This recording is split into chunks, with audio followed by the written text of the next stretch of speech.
श्रीशैलेशदयापात्रं धीभक्त्यादिगुणार्णवं यतीन्द्रप्रवणं वन्दे रम्यजामातरं मुनिम्।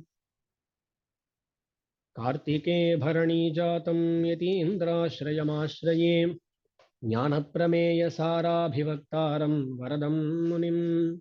रामानुजार्यसच्चिष्यं वेदशास्त्रार्थसम्पदम् चतुर्थाश्रमसम्पन्नं देवराजमुनिं भजे।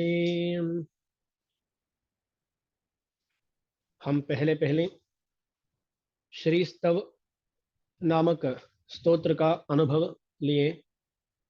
उसके बाद दास ने बोला था कि किसी ना किसी ग्रंथ का अनुभव प्रारंभ करूंगा। दास कल तक निर्णय नहीं लिया कि क्या ग्रंथ का अनुभव आज होने वाला है। आज सुबह सोचते सोचते एक ज्ञानसार और प्रमेय सार के बारे में स्मरण हुआ, तो दास सोचा इसका ही यहाँ कालक्षेप कर देते हैं। तो दास आज सुबह ही मैसेज किया था। ज्ञानसार प्रमेय सार, ये तो अति विलक्षण दो प्रबंध है। दास तो ये मानता हूं कि जिसको श्री वैष्णव संप्रदाय जानना है उनको अति संग्रह रूप से सभी सांप्रदायिक अर्थों को बताने वाला ग्रंथ इस तरह कुछ और नहीं मिलेगा। ज्ञानसार और प्रमेय सार, इनको मिला के एक ग्रंथ बताया। ये दो ग्रंथ, इन दोनों को छोड़ के कोई और ग्रंथ इतना संग्रह रूप से, स्पष्ट रूप से सांप्रदायिक अर्थों को बताएगा नहीं, ये दास का गारंटी है। तो हम ये भी समझ सकते हैं कि हमारे संप्रदाय में जो अति प्रशंसनीय ग्रंथ होता है श्री वचन भूषण नामक ग्रंथ, उसका आधार है ये ज्ञानसार। जो भी अति मुख्यार्थ श्री वचन भूषण में कहे जाते हैं, ऐसे अर्थों को आप ज्ञानसार में देख सकते हैं। तो भगवान का उपायत्व, आचार्य का उपायत्व जैसे ऐसे बहुत सारे विषय ज्ञानसार में मिलेंगे आपको। तो इसलिए ये अति सारतम ग्रंथ है। इस सोच से ही दास ये निर्णय लिया कि इसका अनुभव करते हैं। ये ग्रंथ तो द्राविड़ भाषा में यानी तमिल भाषा में है, इसलिए कुछ कठिनाई हो सकती है, पर दास ये देखने का कोशिश करता हूं कि आपका कुछ श्रम ना हो। क्योंकि हम तिरुप्पावई तमिल प्रबंध को हिंदी में प्रवचन करते हैं, तो क्यों नहीं ज्ञान सार को कर सकते हैं, तो करेंगे, उसका अनुभव लेंगे। एक और विषय क्या है, इस ज्ञानसार प्रबंध में शास्त्रों में अति मुख्य जो श्लोक होते हैं ना, उनका ही तमिल में अनुवाद किया गया है।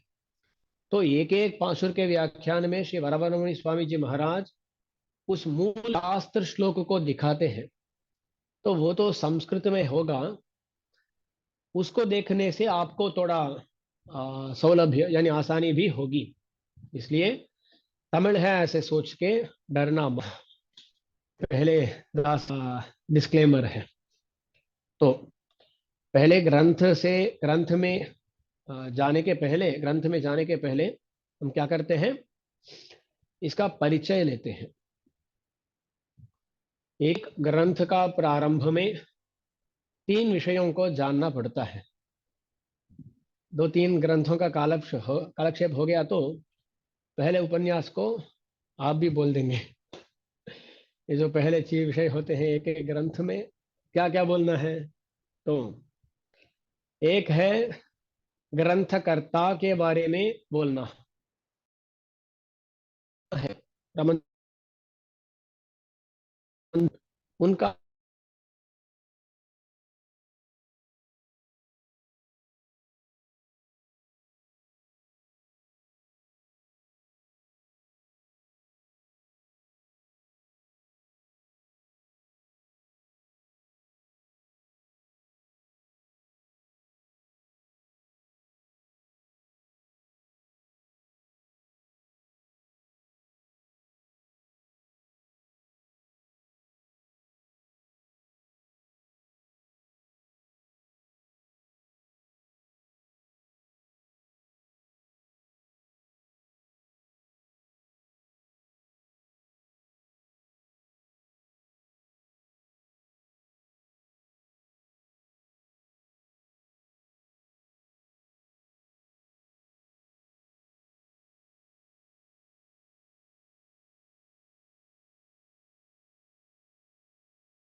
ओके।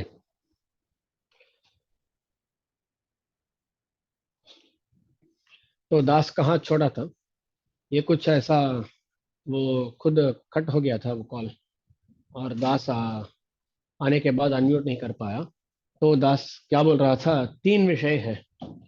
एक है प्रबंधा, यानी प्रबंध को रचाने वाले ग्रंथकर्ता, उनका वैभव उनको जानना है, उनके बारे में जानना है, उनका वैभव को जानना है।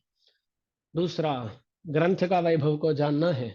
तीसरा, ग्रंथ का जो विषय है उसके बारे में जानना है। इन तीन विषयों को जानने के बाद ग्रंथ में उतरे तो आसानी होगी। यह विषय है। तो पहले प्रारंभ करते हैं ग्रंथकर्ता के बारे में। ये ज्ञानसार किनके द्वारा विरचित है? वो है दयापाल मुनि। कौन है वो? उनको द्राविड़ भाषा में अरुणाल पेरुमाल एम्बेरुमानार कहते हैं, दयापाल मुनि कहते हैं, देवराज मुनि ऐसे भी वो बोले जाते हैं। वो है अरुणाल पेरुमाल एम्बेरुमानार, दयापाल मुनि, देवराज मुनि। उनका चरित्र आप सब लोग जानते होंगे, पर एक और बार उसका अनुभव करते हैं हम। श्री रामानुजाचार्य जी महाराज श्रीरंगम में विराजमान थे। तब कहीं उत्तर भारत में यज्ञमूर्ति नामक एक अद्वैत सन्यासी, वो बड़े शास्त्रज्ञ थे, विद्वान थे। वो उत्तर भारत में बहुत सारे शिष्यों के साथ ऐसे अद्वैत मत का प्रचार करते हुए वो रह रहे थे। तब उनके आ, कान में यह समाचार आया कि रामानुजाचार्य विशिष्टाद्वैत सिद्धांत का प्रचार करते हुए श्रीरंगम में विराजमान है। तो जो भी उस समय का विद्वान होते थे ना, वो कहीं कोई और विद्वान है ऐसे आ, ऐसे सोचते ही, ऐसा सुनते ही वो क्या करते हैं, अरे उस विद्वान के साथ तर्क करना है, वाद करना है, जीतना है, ऐसा सोचने लगते हैं। ऐसा ही ये यज्ञमूर्ति स्वामी, वो उत्तर भारत के थे, ऐसा कुछ अभिप्राय नहीं है, पर वो उत्तर भारत में गंगा स्नान इत्यादि कार्यों के लिए गए होंगे। वहां से श्रीरंगम आते हैं। तो वो श्रीरंगम आते हैं। श्रीरंगम आने के समय वो क्या करते हैं, बहुत सारे शिष्यों के साथ आते हैं और जो ग्रंथ उनके द्वारा विरचित है, जो ग्रंथ उनके द्वारा विरचित के उनको भी ले आते हैं। मैं इतने ग्रंथों का रचयिता हूँ, इतने शिष्यों का आचार्य हूँ, सर्वज्ञ हूँ, ऐसे अहंकार से वो श्रीरंगम को आए और भगवत रामानुजाचार्य जी से बोले, मुझे आपके साथ वाद करना है, वाद करना है। तो रामानुजाचार्य जी बोले, "हाँ, ठीक करते हैं। तो वाद में आप वाद में हार गए तो क्या करेंगे?" तो ये यज्ञमूर्ति बोले, मैं ये तर्क में, ये विवाद वाद में हार गया तो आपका शिष्य बन जाऊंगा, आपका ही नाम धारण करूंगा और आपका जो भी संप्रदाय है उस संप्रदाय में जुड़ जाऊंगा। तो उनका इतना अहंकार था कि वो हारेंगे नहीं, इसलिए वो बोले आपके संप्रदाय में आपका ही शिष्य बन के आ जाऊंगा मैं, ऐसा बोले। तो रामानुजाचार्य जी बोले, हम तो ऐसे नहीं करेंगे, हमें तो हमारे संप्रदाय पर विश्वास है। तो रामानुजाचार्य जी बोले, हम ग्रंथ संन्यास लेंगे यदि हम हार गए तो। ग्रंथ संन्यास माने इसके बाद कुछ भी ग्रंथ नहीं लिखेंगे, ऐसा ग्रंथ संन्यास ले लेंगे हम, ऐसा रामानुजाचार्य जी बोले। इसलिए वहां क्या है ना, एक विषय बताया जाता है, जब भी हम किसी के साथ वाद करते हैं तब हार गए तो भी संप्रदाय का पराजय हो गया क्या? नहीं हुआ। बोलते हैं मति दौर्बल्यात, न तो मत दौर्बल्यात, बोलते हैं कहीं हम हार गए तो वो हमारी मति का, हमारी बुद्धि का दौर्बल्य है, दुर्बलता है, मत का दुर्बलता नहीं है, मत का दौर्बल्य नहीं है। मति दौर्बल्यात न तो मत दौर्बल्यात, बोलते हैं। जैसे रामानुजाचार्य जी को विश्वास था कि जो यमुनाचार्य जी के द्वारा प्रवर्तित संप्रदाय है, शठकोप सूरी जी के द्वारा वर्धित संप्रदाय है, वो संप्रदाय गलत तो नहीं हो सकता है, पर मेरी अल्प बुद्धि के कारण मैं हार सकता हूँ, ये उनकी सोच थी। पर उनकी बुद्धि तो अल्प नहीं थी और इसलिए वो हारे भी नहीं, वो विषय अलग है। पर वो बोले कि ग्रंथ संन्यास ले लूंगा, ऐसा बोले। तो ये जो भी बोलना है वो बोल चुके। तो वाद करते हैं, शुरू करते हैं, वो प्रारंभ किए वाद को। ये वाद कैसा होता है ना, ये शास्त्र विवाद में, शास्त्रार्थ चर्चा में, तर्क में बहुत सारे नियम होते हैं, मध्यस्थ लोग होते हैं, एक वादी एक प्रतिवादी होता है।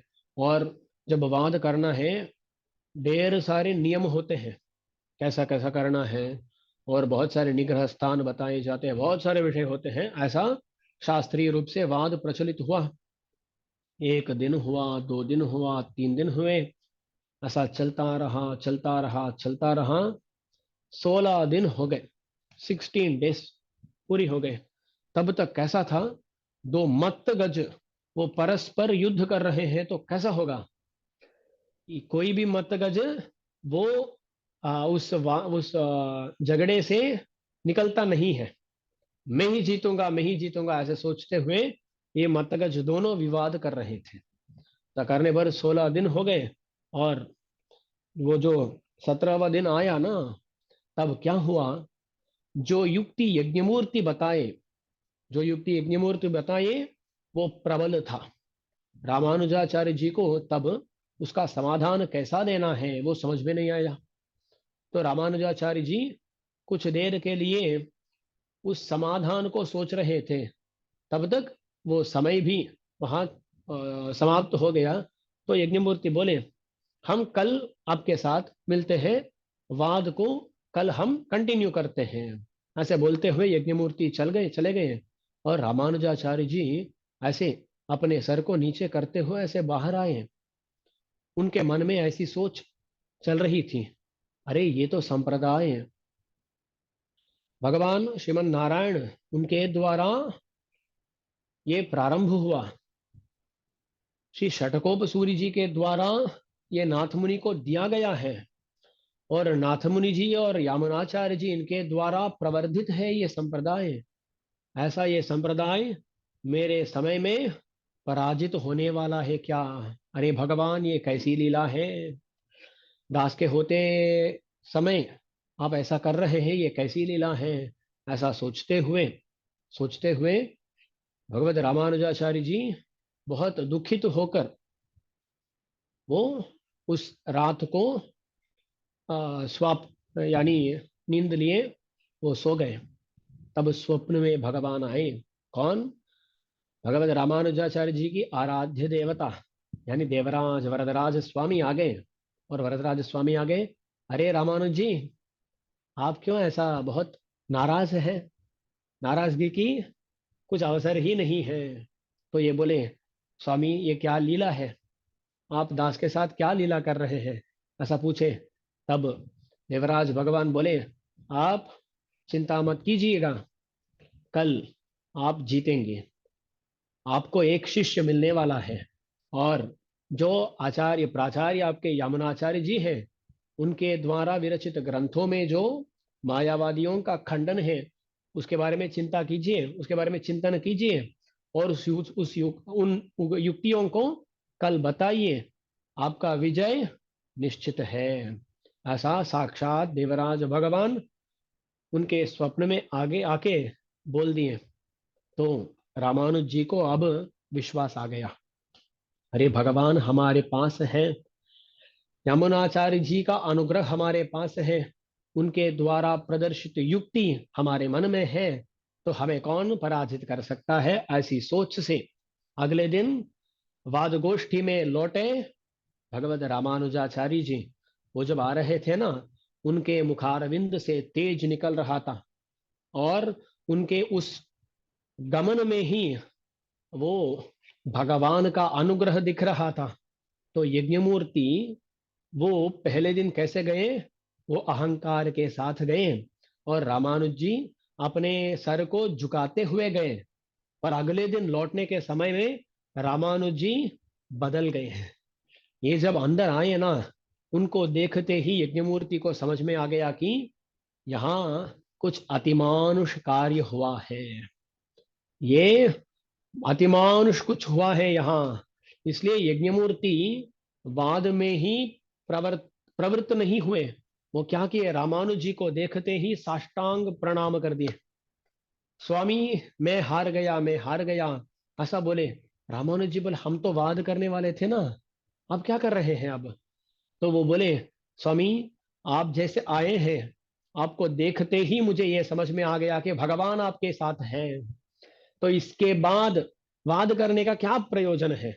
कुछ भी प्रयोजन नहीं हो सकता है, इसलिए दास आपका शिष्य बन गया हूं, कुछ वाद नहीं चाहिए। तब रामानुज जी बोलते हैं, अरे आप तो हार गए, आप तो हार मान लिए, पर ये लोक में जो लोग होते हैं वो बोलेंगे, अरे रामानुज जी अपने वाद से जीते नहीं। इसलिए जो आपने युक्ति कल बताए, उन युक्तियों का खंडन तो करना पड़ेगा। तो दास उस विषय को बताता हूं, ऐसा बोलते हुए अपने खंडन को भी प्रस्तुत किए, और रामानुज जी यज्ञमूर्ति को स्वीकार कर दिए। यज्ञमूर्ति जी वो रामानुज जी के शिष्य बन गए। और उन्होंने क्या बताया था, आपका जो नाम है उसका धारण करूंगा।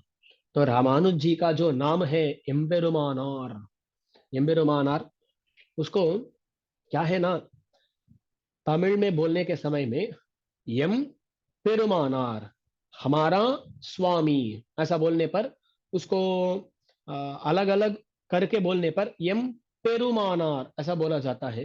पर जब वो जुड़ जाते हैं ना वो दो पद, तब यम्बेरुमानार वो बकार बन जाता है, यम्बेरुमानार बोलते हैं। तो क्या हुआ, रामानुज जी का वो नाम है यम्बेरुमानार, और रामानुज जी सोचे, अरे यम्बेरुमानार ये नाम रखेंगे, पर इनको हम कैसे हराएं? देवराज भगवान के अनुग्रह से ही तो हराए हैं, इसलिए उनका नाम को भी यहां रखना पड़ेगा, ऐसा सोचे रामानुज जी। तो दोनों का नाम मिले। क्या हुआ उनका नाम? अरुणाल पेरुमाल एम्बेरुमानार। एम्बेरुमानार ये रामानुज जी का नाम है, जो गोष्ठी पूर्ण स्वामी दिए थे। और ये अरुणाल पेरुमाल ये है ना, ये नाम किसका है? वरदराज भगवान का नाम है। उनका नाम है पेररुलालन, अरुणाल पेरुमाल, ऐसा नाम बोलते हैं। अरुल माने अनुग्रह, करुणा, दया। अरुल बोलते हैं तमिल में उसको। यहाँ देखिए, भगवान करुणामूर्ति है, करुणामय है, इसलिए उनका नाम हुआ अरुणाल पेरुमाल, पेर अरुणालर, ऐसा बोलते हैं। पेर माने बहुत बड़ी कृपा, बहुत बड़ी कृपा वाले हैं भगवान, बड़ी बड़े कृपालु हैं, इसलिए उनका नाम क्या हुआ है? पेररुलाल पेरुमाल। इसको संस्कृत में दयापाल ऐसा बोलते हैं। पेर अरुणालर दयापाल, वो दया का पालन करते हैं। यानी जब भी दया आनी चाहिए, जब तब दया आ जाती है। उनके कंट्रोल में दया है, ऐसा भी बोल सकते हैं। बहुत दया वाले हैं, ये तात्पर्य है यहाँ। संप्रदाय में तो ये बताया जाता है कि भगवान सबके स्वामी है, पर भगवान किसी का परतंत्र होते हैं। किसका परतंत्र होते हैं? कृपा परतंत्र। भगवान कृपा परतंत्र हो जाते हैं, है ना। इसलिए भगवान, करुणा भगवान को चोदित करती है, "अरे, वो काम करो, ये काम करो।" तो भगवान बोलते हैं, हाँ अडियन रावण दशासन, ऐसा बोलते हुए वो काम करते हैं। कृपा परतंत्र होते हैं कौन? भगवान। तो यहाँ भगवान का नाम है, देवराज स्वामी का नाम है दयापाल, दयानिधि ऐसा भी बोल सकते हैं। पेररुलाளர், उसको अरुणाल पेरुमाल ऐसा भी बोलते हैं। तो अरुणाल पेरुमाल वरदराज स्वामी का नाम, और एम्बेरुमानार रामानुज जी का नाम, वो दोनों मिल गए। अरुणाल पेरुमाल एम्बेरुमानार बन गए कौन? यज्ञमूर्ति। तो यज्ञमूर्ति अरुणाल पेरुमाल एम्बेरुमानार बन गए। तो इस प्रसंग में दास एक विषय को बताना चाहता हूँ। ये आ, हाल में बहुत सारे लोग क्या करते हैं ना, सब लोग वीर बन गए। सब लोग वाद में बहुत प्रवर्तित हो गए हैं। कहाँ वाद करते हैं ये लोग? ये लोग कहाँ वाद करते हैं? फेसबुक में और व्हाट्सएप में। आ, वो क्या बोलते हैं, वो क्या है जी, कोरा कोरा, कोरा में। ऐसा बहुत सारे इंस्टाग्राम में, ऐसा बहुत सारे प्लेटफॉर्म्स में हमारे वीर बहुत सारे होते हैं। व्हाट्सएप वीर, व्हाट्सएप पंडित और व्हाट्सएप वीर, ये बहुत सारे लोग होते हैं। इतना वाद करते हैं, इतना वाद करते हैं, कुछ ना कुछ वाद किसी के साथ तो प्रचलित होता रहता है। कभी कभी किसी और संप्रदाय के, वैष्णव संप्रदाय में ही कोई और संप्रदाय हो सकता है, उनके साथ, नहीं तो शैवों के साथ, नहीं तो अद्वैतियों के साथ कुछ ना कुछ वाद प्रचलित होता है। पर क्या है ना, आप कभी ये विषय सुने हैं क्या? कभी एक वाद हुआ है, उस वाद के बाद कोई सुधार गया, कभी सुने हैं क्या? कभी भी नहीं होता है। जब भी हम कुछ वाद प्रस्तुत करते हैं ना, तब क्या होता है, जो प्रतिवादी होता है वो कुछ वाद वो भी करता है ना, तब क्या होता है, उसका ममकार उसमें मिल जाता है। तब तक वो उसके बारे में सोचा ही नहीं।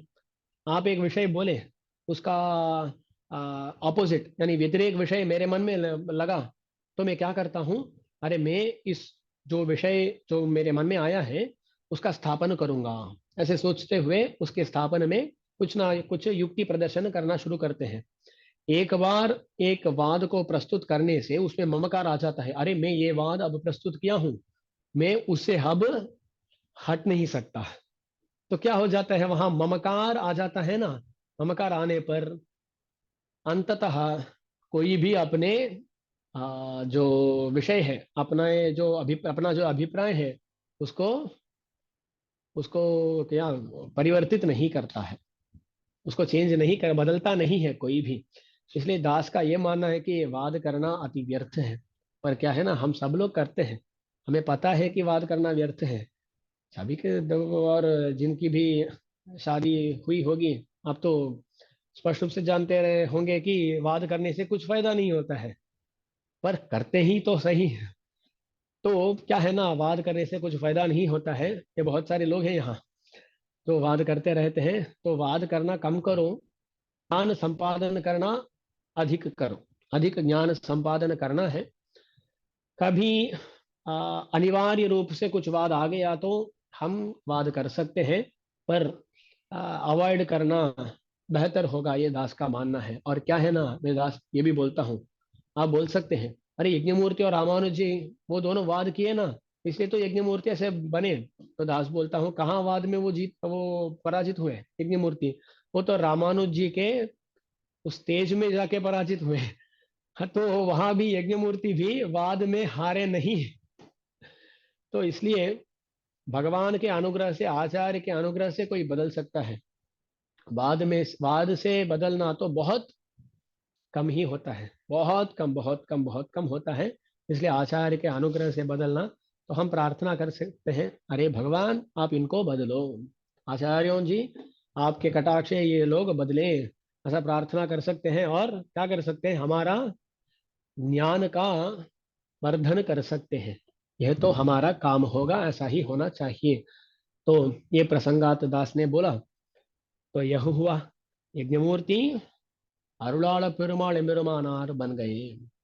तो ये रामानुजाचार्य जी का एक सामर्थ्य है जिसके बारे में यहाँ बात करना आवश्यक है। देखिए, ये यज्ञमूर्ति जी तो पहले अद्वैती थे, अब वो विशिष्टाद्वैती बन गए हैं, रामानुज जी के शिष्य बन गए। शिष्य बनने के बाद वो क्या किए? वो पहले अद्वैत सन्यासी थे। रामानुज जी के शिष्य बनने के बाद वो क्या किए? त्रिदंड का स्वीकार किए, काषाय का स्वीकार किए, शिखा का धारण किए, ये सब किए ये। अब क्या होता है ना, जो भी व्यक्ति अलग संप्रदाय से कुछ और संप्रदाय में आता है ना, तब ये जो संप्रदाय में पहले से व्यक्ति है, वो लोग उनको अलग तरह देखते हैं। ये होता है ना। तो देखिए कि यज्ञमूर्ति कुछ और संप्रदाय से हमारे संप्रदाय में आए हैं, इसलिए जो पहले से ही इस संप्रदाय में है, वो क्या सोचेंगे? अरे ये तो पहले अद्वैती थे, अभी अभी तो आए हैं, ऐसे इनके बारे में कुछ गलत सोच सकते हैं अपने शिष्य या और भी श्री वैष्णव। ऐसे सोचते हुए रामानुज जी एक बड़े काम करते हैं। वो क्या करते हैं ना, अपने शिष्यों में कुछ शिष्यों को कुछ शिष्यों को क्या करते हैं, ये जैसे अनंताழ்वान। अनंताழ்वान आप सबको पता है। अनंताழ்वान, अनंतार्य जी जो तिरुमला में कैंकरी करते थे, वो अनंताழ்वान।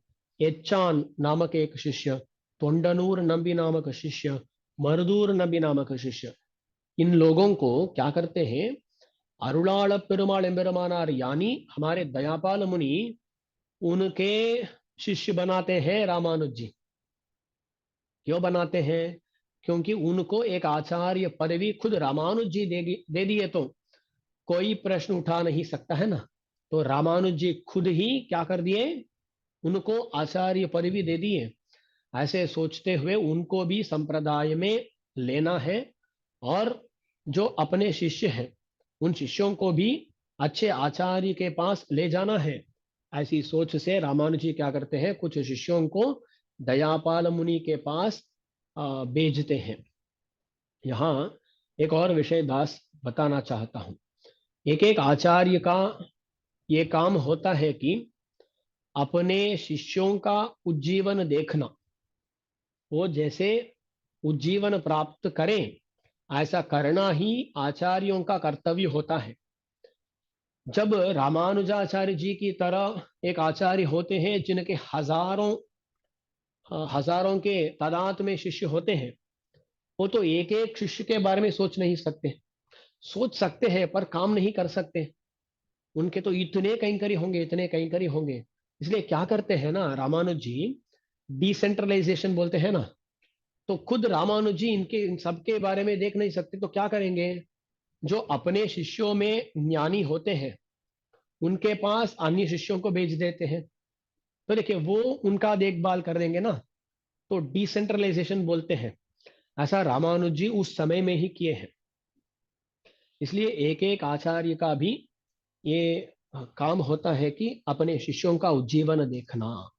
इसलिए ही कई आचार्य क्या करते हैं, वो खुद जब पाठन नहीं कर सकते हैं, तब किसी और आचार्य को दिखा के उनके पास आप कालक्षेप करो, ऐसा भेजते हैं ना। ऐसा यहाँ रामानुज जी यज्ञमूर्ति जी को अरुणाल पेरुमाल मिरुमानार बना के उनको आचार्य पदवी भी देते हैं। तब दयापाल मुनि का जो शब्द है, जो वाक्य है, वो उनके द्वारा बोला गया वाक्य, वो अति रमणीय वाक्य है। वो क्या बोले पता है? अरे स्वामी, आप तो मेरे ऊपर इतना बड़ा भार रख रहे हैं। मैं कैसा हूं? एक बहुत छोटी एक पक्षी, स्पैरो बोलते हैं ना उसको, क्या बोलते हैं हिंदी में? स्पैरो इतना छोटा एक पक्षी होता है ना, कुछ भी, हाँ। वो एक छोटा पक्षी होता है। उस पक्षी के ऊपर एक बड़ा नारियल को रखे तो कैसा होगा? पनंगाय बोलते हैं, नारियल नहीं, पनंगाय माने पता नहीं उसको क्या बोलते हैं ना, कोकोनट नहीं, पनंगाई। पनंगाई माने ये, दास को उसको देख के बोलता हूँ बाद में। तो एक कोकोनट की तरह बड़ा होता है, पर उसको पीने से वो मादक मादक होता है ना वो, कल्लू। दास बोलता हूँ वो इतना बड़ा फल होता है। हाँ, ताल वृक्ष, ताल, ताल का फल, ताल ही बोलते हैं हिंदी में। हाँ, वो ताल का एक वो फल होता है ना, वो इतना बड़ा होता है। एक छोटा सा एक पक्षी है, उसके सर पे इतना बड़ा ये ताल फल को रखने से क्या होगा? वो उसको ले जा पाएगा क्या? नहीं। तो बोलते हैं अरे दास तो इस पक्षी की तरह बहुत छोटा हूँ, अब तो मेरे सर पे इतना बड़ा फल को रख रहे हैं, मैं क्या करूंगा? मैं तो इतना भार सह नहीं पाऊंगा। ऐसा बोलते हैं कौन? दयापाल मुनि। तो क्या है ना, कभी कभी लोग ऐसा सोचते हैं कि आचार्य के स्थान में रहना वो कुछ बड़ा भाग्य का विषय है। पर दास का ये मानना है कि आचार्य के पदवी में होना ये बड़ा सरदर्द है। क्योंकि देखिए ना, खुद का भी देखभाल करना है, शिष्यों का भी देखभाल करना है। और क्या है ना, जो भी पाप शिष्य करता है उसमें आधा भाग आचार्य को आता है। शिष्य पापम गुरोरपि, शिष्य का जो पाप है वो पाप शिष्य को जाता नहीं है। शिष्य का हाफ, आचार्य के लिए हाफ। शिष्य पापम गुरोरपि, शिष्य का पाप आचार्य को ही मिलता है। तो आचार्य रहना ये कोई आसान काम है क्या? आसान काम नहीं है। इसलिए वो बोलते हैं अरे दास तो बहुत छोटा हूँ, मेरे ऊपर इतना बड़ा भार रख रहे हैं आप। ऐसा बोले कौन? दयापाल मुनि।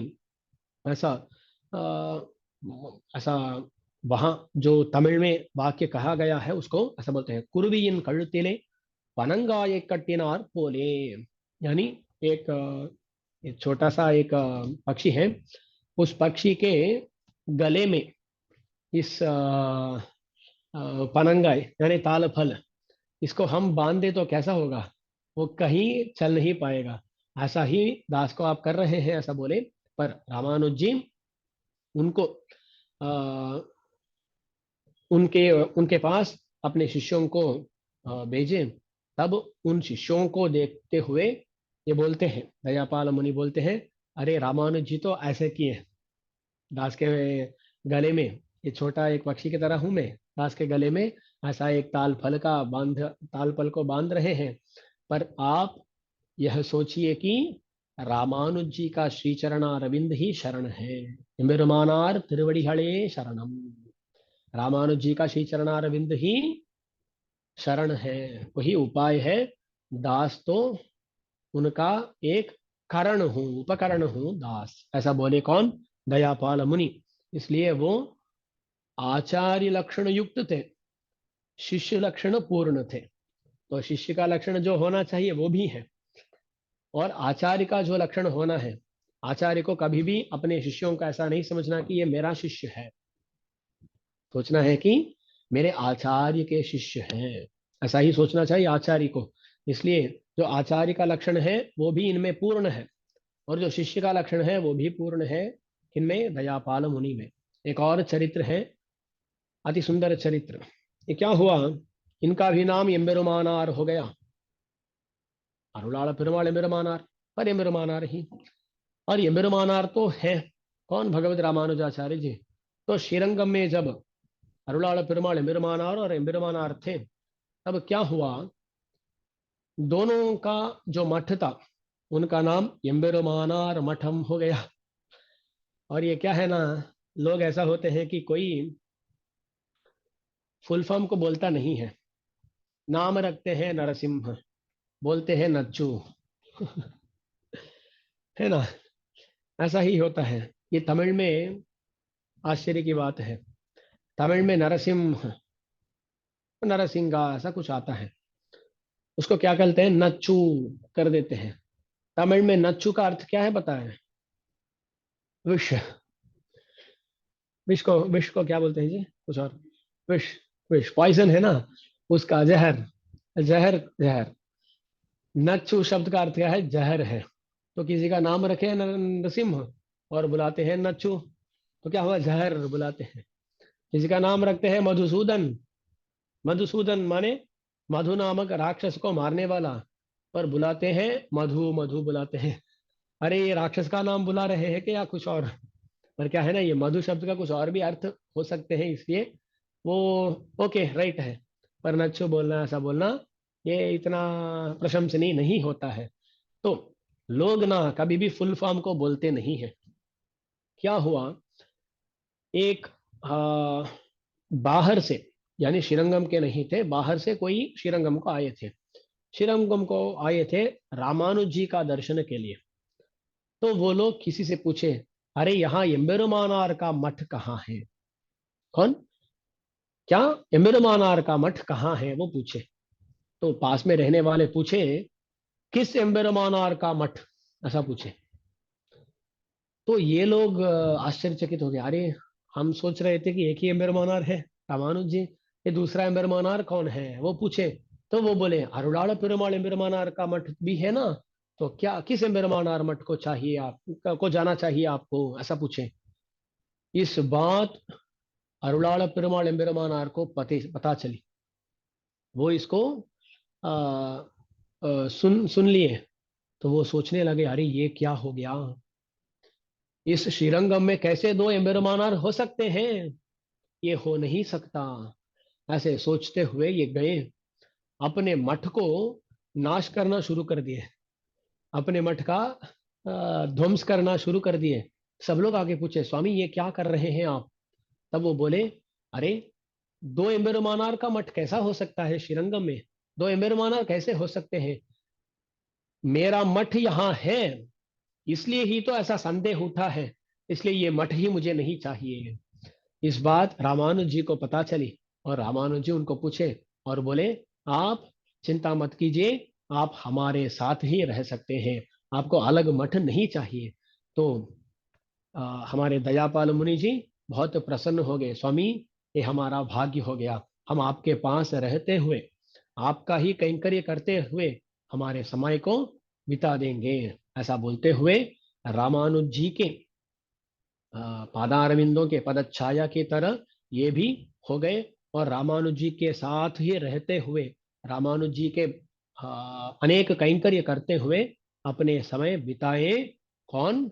अरुणाल पेरुमाल एम्बेरुमानार। ये इनकी निष्ठा थी। देखिए ना, दो एम्बेरुमानार कैसे हो सकते हैं, ऐसा एक चिंता, ऐसी एक ऐसा एक चिंतन, ये तो किसी को नहीं आएगा ना। हम सब लोग क्या सोचते हैं, हमें प्रसिद्ध होना है, मुझे ये होना है, वो होना है। नहीं, आचार्य परतंत्र होना है, यही तो विषय है ना। ये बहुत आ, मुख्य एक विषय है। तो ऐसा पूरा बड़ी निष्ठा के साथ रह रहे थे। कौन? हमारे दयापाल मुनि। पर ये उनकी जो निष्ठा है, वो उनसे ही समाप्त ना हो, ऐसा सोचते हुए वो क्या किए, अपनी निष्ठा के कारण जो भी शास्त्रों में विषय है, उनको एक ग्रंथ रूप से वो प्रचलित किए। वो उसका प्रचार, उन अर्थों का प्रचार किए ग्रंथ के द्वारा। तो जो भी शास्त्रों में सार मिलता है, उस सार को निकाल के अपने प्रबंध में घुसा के उस प्रबंध को ज्ञान सार कर दिए। ज्ञान सार एक प्रबंध है जो शास्त्रों के सार को बताता है। शास्त्रों में जो भी सारतम विषय है, वो सब ज्ञान सार में मिल जाएंगे। तो अरुणाल पेरुमाள் एम्बेरुमानार अपनी कृपा से हमारे लिए इस ज्ञानसार नामक ग्रंथ को और प्रमेय सार नामक ग्रंथ को रचाए। ये उनका जीवन चरित्र है। तो ये उनका वैभव हुआ। इस ग्रंथ का वैभव क्या है, ऐसा पूछे तो ग्रंथ का वैभव और ग्रंथ का विषय का वैभव इतना अलग नहीं होते हैं। तो इस ग्रंथ में क्या विषय है, जो भी शास्त्रों में सारतम विषय होंगे ना, उन सब को लेकर इस ग्रंथ में बोले हैं हमारे दयापाल मुनि। इसलिए ज्ञानसार सच में सारतम ग्रंथ है, इसमें कोई संदेह नहीं। और क्या है ना, ये शास्त्रों में विषय कहीं कहीं होंगे, एक जगह ऐसा क्रम से तो नहीं मिलेंगे ना। शास्त्र में एक श्लोक इस स्मृति में होगी, एक और श्लोक किसी और स्मृति में होगी। किसी श्लोक को हम महाभारत में देख सकते हैं, किसी श्लोक को श्री रामायण में देख सकते हैं। अरे एक महाभारत पढ़ने के लिए एक पुरुष का आयुष काफी नहीं होता है ना, यही तो सच है। तो हम कहाँ सभी शास्त्रों का आलोचन करके कहाँ से सार को ढूंढेंगे, तो ये तो हमारे लिए मुमकिन नहीं है। वो क्या किए, शास्त्रों का परिशीलन करके, परिशोधन करके, वहां से अति मुख्यतम विषयों को लेके एक ग्रंथ के रूप में दे दिए। तो हम क्या कर सकते हैं ना, सभी शास्त्रार्थों को एक जगह पा सकते हैं। ये उपन्यास बोलते हैं ना, उपन्यास माने अर्थ क्या है उसका, न्यास माने रखना, उपन्यास माने आपके सामने, आपके पास रखना, आपके पास रखना।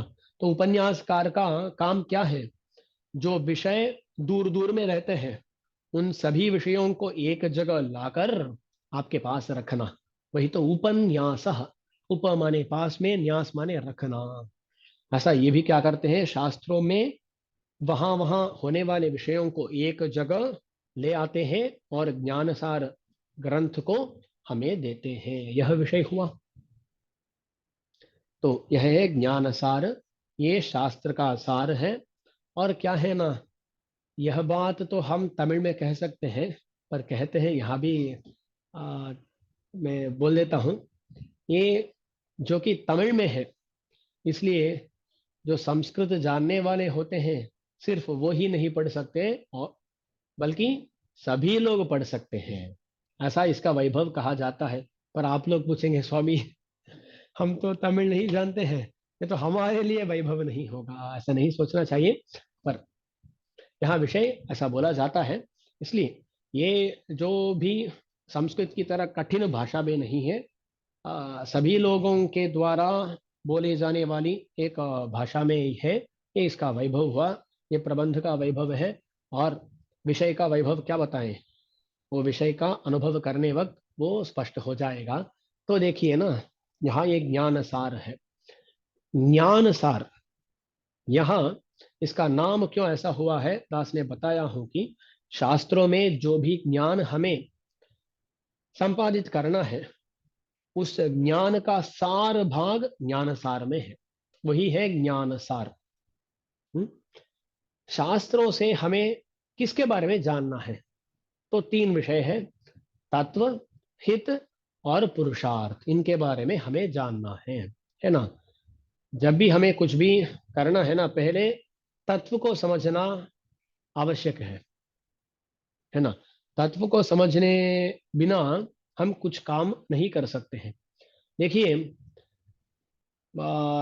जब भी हम कुछ ना कुछ प्रारंभ करते हैं ना, तब हमें यह निर्णय लेना पड़ेगा कि तत्व क्या है।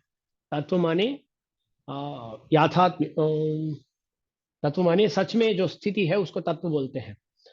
तो देखिए, कोई ये मानता है कि ये जो शरीर दिख रहा है यही आत्मा है, परमात्मा कोई नहीं है, वो इसको तत्व माने तो वो क्या सोचेगा, उसके लिए क्या पुरुषार्थ होगा। वो सोचेगा ये शरीर सच है, आत्मा कुछ और नहीं है, परमात्मा कोई नहीं है, इसलिए इस शरीर का देखभाल करना ही हम मेरा पुरुषार्थ है, ऐसा सोचेगा ना। तो तत्व के बारे में जैसा ज्ञान होगा, ऐसा ही पुरुषार्थ का निर्णय करेंगे।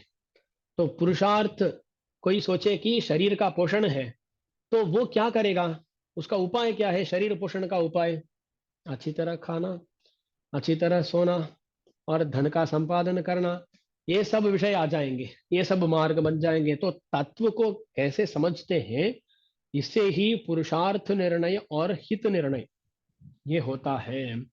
तो तत्व को समझना अति मुख्य होता है। तो देखिए, तत्व माने क्या सच है, उसको जानना तत्व, तत्व ज्ञान बोला जाता है, तत्व सच है। और पुरुषार्थ माने जो हम पाना चाहते हैं वो पुरुषार्थ होता है। और हित माने पुरुषार्थ को पाने के लिए जो मार्ग होता है ना, उसको हित बोलते हैं।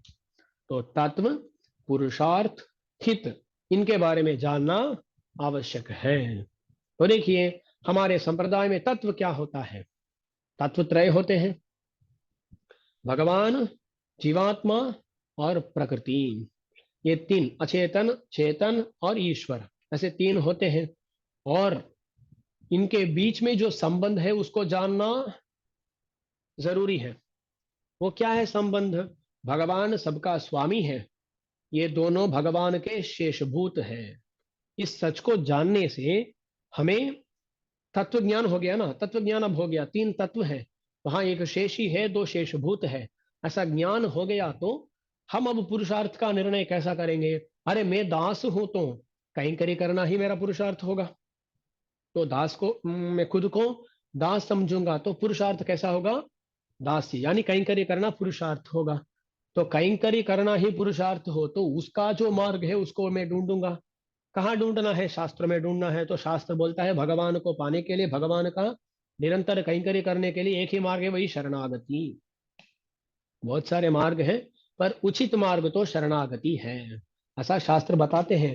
तो देखिए ना, तत्व, हित और पुरुषार्थ, इन तीनों को बारे में जानना, इन तीनों के बारे में जानना आवश्यक होता है। इन तीनों के बारे में बताने के लिए ही शास्त्र आए हैं। शास्त्रों का तात्पर्य है तत्व, हित और पुरुषार्थों के बारे में बताना। यह विषय हो गया ना। तो यहां अब इस तत्व के बारे में, पुरुषार्थ के बारे में और हित के बारे में बताने वाले शास्त्रों में जो ज्ञान है उसको ज्ञान सार में देते हैं। तो ज्ञान सार से हमें ये स्पष्ट रूप से पता चलेगा कि भगवान हमारा स्वामी है, हम भगवान का दास है। और भगवान को पाना, भगवान का निरंतर कैंकर्य करना, ये हमारे लिए पुरुषार्थ है। और भगवान को, भगवान का ये कैंकर्य को पाने के लिए हमारे पास जो उपाय है वो भगवान ही है, यानी शरणागति ही है। इस विषय को बहुत सुंदर रूप से हमारे दयापाल मुनि ज्ञानसार नामक इस प्रबंध में बताते हैं। उस प्रबंध में जाने के पहले आपका तनियन को हम एक बार अनुसंधान करके उसका अर्थों का भी अनुभव लेते हैं। यहाँ दो तनियन दिए गए हैं। कार्तिके भरणी जातम यतीन्द्राश्रयम आश्रये ज्ञान प्रमेय साराभिवक्तारम वरदम मुनिम। ये कार्तिक मास में भरणी नक्षत्र में अवतार लिए और यतीन्द्र आश्रय है। यतीन्द्र रामानुज जी, उनका आश्रय लेने वाले, उनका आश्रित है। ऐसे दयापाल मुनि का आश्रय हम लेते हैं। आश्रय वो और भी कैसे हैं? ज्ञान प्रमेय साराभिवक्तारम, ज्ञान सार और प्रमेय सार उनका अभिवक्तारम, उनका वक्ता है, रचयिता है। उनका नाम क्या है? वरदम मुनिम, वरदराज भगवान का नाम उनको मिला है ना, इसलिए उनको वरद मुनि ऐसा भी कहते हैं, देवराज मुनि ऐसा भी कहते हैं। जो भी हमारे वरदराज स्वामी का नाम है वो सभी नाम इनका भी होता है। तो यह हुआ है विषय ज्ञान प्रमेय साराभिवक्तारम वरदम मुनिम। और रामानुजार्य सच्चिष्यम वेद शास्त्रार्थ संपदम चतुर्थाश्रम संपन्नम देवराज मुनिम भजे। रामानुजार्य सच्चिष्यम, रामानुज जी का सच्चिष्य है। ये क्या है ना, सभी आचार्यों के बहुत सारे शिष्य होते हैं, कुछ लोग सच्चिष्य होते हैं। ये रामानुजाचार्य सच्चिष्यम, क्योंकि रामानुजाचार्य के उस समय में बहुत सारे शिष्य थे, वो सब सच्चिष्य ही होंगे। पर क्या है ना, इस समय में भी रामानुजाचार्य के बहुत सारे शिष्य हैं। हम भी रामानुजाचार्य के ही तो शिष्य है ना, वो हमारे गुरु हैं, उनके शिष्य हम हैं। साक्षात शिष्य नहीं है, प्रशिष्य, ऐसा प्रशिष्य ऐसा कुछ है हम। पर क्या है ना, हम रामानुजाचार्य शिष्य है, नाम के वास्ते शिष्य है, सचिष्यम तो नहीं है। वो तो सचिष्य थे, रामानुजार्य सचिष्यम वेद शास्त्रार्थ संपदम। वेद नामक जो शास्त्र है ना, उस शास्त्र में जो जो अर्थ बताए गए हैं वो एक संपत है हमारे लिए। संपत, संपत माने ऐश्वर्य। क्या ऐश्वर्य है? वेदों में जो अर्थ बताए गए हैं वो अर्थ ही हमारे लिए ऐश्वर्य है। उस ऐश्वर्य से युक्त है कौन? हमारे दयापाल मुनि। वेद शास्त्रार्थ संपदम। तो वेद शास्त्रार्थी संपत है, उसको रखने वाले वेद शास्त्रार्थ संपत। बहुव्रीहि समास कर सकते हैं। चतुर्थाश्रम संपन्नम। और वो संन्यास आश्रम स्वीकार किए थे। तो चार आश्रम होते हैं ना, ब्रह्मचर्याश्रम, गृहस्थाश्रम, वानप्रस्थाश्रम और तुरीयाश्रमम। तुरीयाश्रमम, चतुर्थाश्रमम, संन्यासाश्रमम। संस्कृत में आश्रम बोलना चाहिए, पुल्लिंग है। पर हम तमिल बोलते, तमिल में तो आश्रमम ऐसा बोलते हैं, ऐसा बोल दिया दास ने। तो चतुर्थाश्रम वो क्या है? संन्यासाश्रम। संन्यासाश्रम संपन्नम देवराज मुनिम भजे। वो देवराज मुनि है, वो देवराज मुनि का भजन करते हैं। ये उनका तनियन है। इस तनियन के साथ आज का इस उपन्यास को दास समाप्त करता हूँ। क्योंकि जो ये पहला पाशुर है ना, ये बड़ा सुंदर पाशुर है। और एक तमिल में तनियन भी है। उस तमिल तनियन का अर्थ और तमिल पाशुर का अर्थ को दास अगले कालक्षेप में बताता हूँ। तो दास पहले भी बोल चुका हूँ, फिर भी बोलता हूँ, एक और बार बोलता हूँ। ये जो तमिल में है ना, तमिल में हो तो भी उसका सार को ही दास यहाँ बताऊंगा। क्योंकि एक एक पद को लेके इस पद का अर्थ कैसा हुआ, इसका विचार करने का यहाँ प्रयोजन नहीं होगा, ये दास समझ रहा हूँ। इसलिए जो भी उसमें सार होता है उस सार को लेके आपको दूंगा, देने का प्रयत्न करूंगा, वही सच है। तो वो करूंगा। उसका हम अनुभव अगले कालक्षेप से लेते हैं। आज का कालक्षेप इससे समाप्त करते हैं। श्रीमते रम्यजामात्र मुनीन्द्राय महात्मने श्रीरंगवासिने भूयात् नित्यश्रीर नित्यमंगलम। ஆழ்வார் எம்பெருமானார் ஜீயர் திருவடிகளே சரணம்।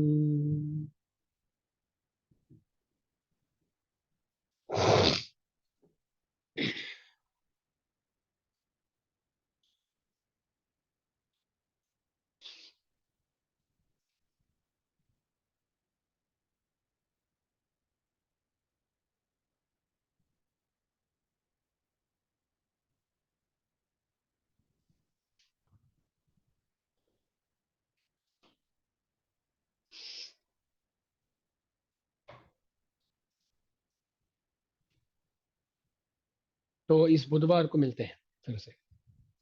बढ़िया।